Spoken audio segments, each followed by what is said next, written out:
Hi everybody, this is Ernie1.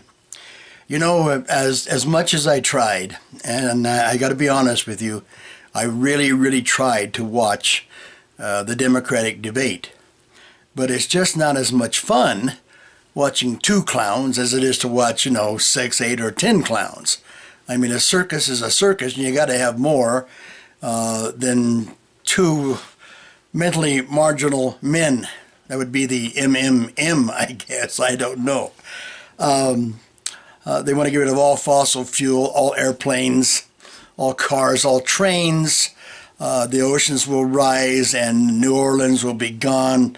Most of South Carolina and North Carolina, the Outer Banks, everything will be underwater in probably like 6 or 8 years, I guess.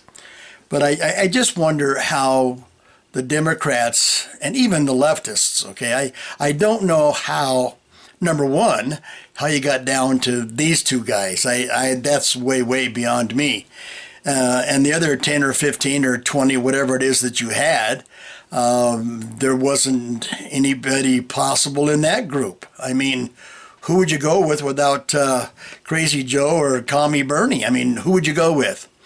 And I know personally that there have got to be some really good Democratic, not leftist, not so much liberal, but some really good Democratic people out there in this country that could at least want to keep the country together and not tear it apart and make it a social crap hole, to use someone else's term.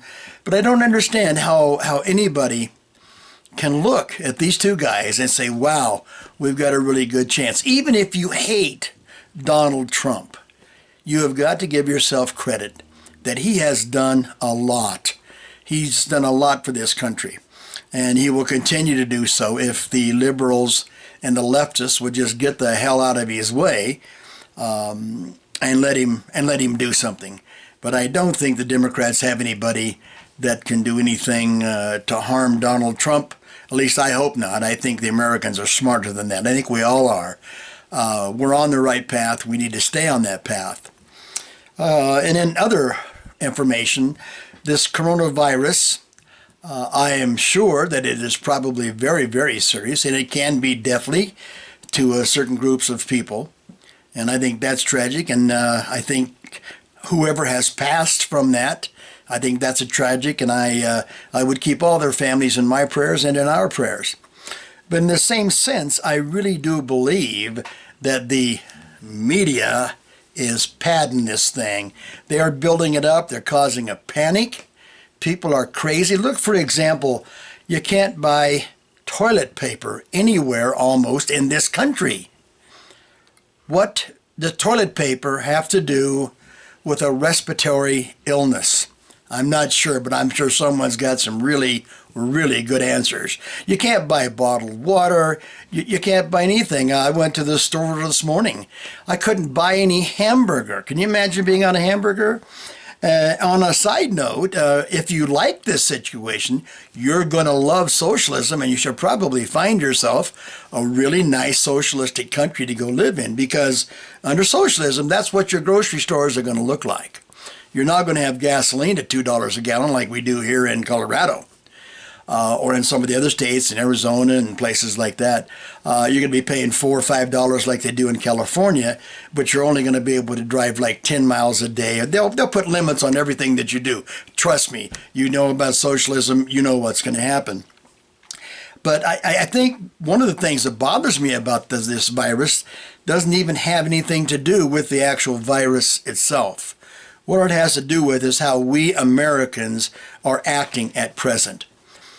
In days gone by, in past days, in past generations, when something like this happened in our country, we all joined hands in effect, and we beat whatever it was that was attacking us, whether it was another people or a virus or a flood, a tornado, whatever it was, okay?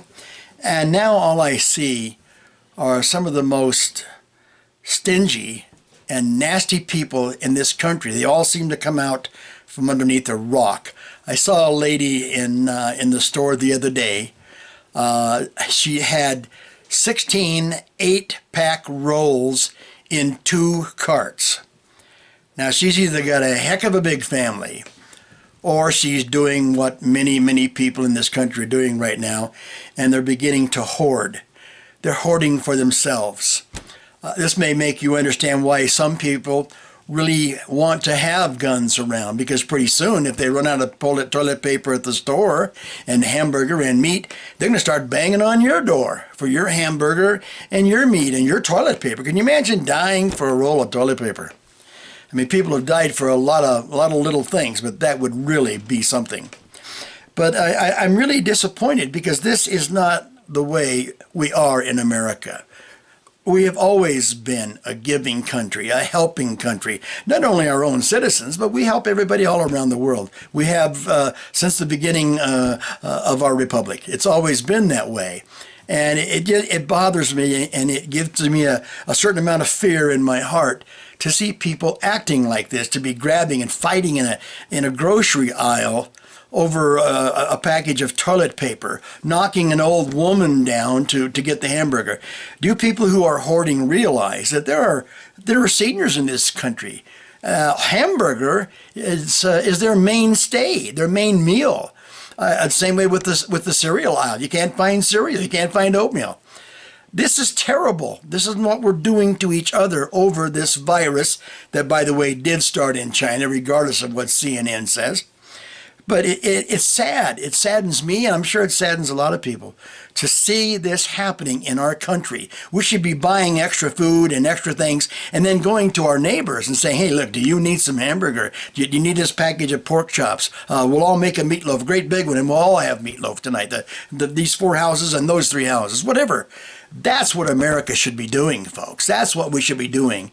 And we should be washing our hands and all the other things that the people that have the knowledge about this virus are telling us to do. We should do that. But we should come back to reality and come back to civility. This is America. This is the country that stormed the beaches in Normandy. This is the country that ran the British the hell out of Washington, D.C. This is the country that fought for the Alamo. This is the country that moved west and conquered this land and plowed it and made wonderful farmers and cities and towns and villages. That's who we are as Americans, not this grabbing, fighting, screaming, yelling stuff that you see in grocery stores right now. So what I would like to say is, America, calm down. We've got something to fight, and we can fight it together. We're not going to be able to whip this thing if we're fighting with each other and stealing from each other and rushing grocery stores at 6 o'clock in the morning when their doors open. This is not the America that I grew up in, and I don't think it's the America that you want to live in. This kind of actions, these kind of things that are happening, we have got to stop it. We are Americans. We love each other. We always have. And we need to get back to that. We need to get back to that thought of my brother's keeper, because basically we are. We always have been, and I hope to God that we continue that. So that's kind of what I wanted to say today.